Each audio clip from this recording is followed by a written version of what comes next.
Hi student, planning to give your exams in April 2024. So definitely you must be very nervous. You have a lot of things to do and you are just planning like which all things to focus upon first. So first important strategy for all April 2024 planners is that make sure that you are thorough with your content, because content is of utmost importance. So irrespective of whichever exam you are going for, your content should be done as of now. If not, try to wrap it up ASAP. Second is you must be done with your past papers. If you have yet not even completed all your past papers, at least try to complete all past papers from 2016 onwards till 2023 to make sure that you are well versed with all the updated content. Many students start practicing past papers like before 2012. They are getting questions from 2009 or 10. So there are many changes in the content. So just make sure that you are practicing past papers as per the updated content only, with the way of testing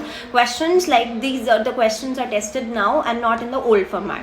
And third important thing is that apart from your past papers and your content, you should definitely attempt your mocks in your upcoming weekend. We are conducting mocks 2 times, that one this weekend and next is next weekend.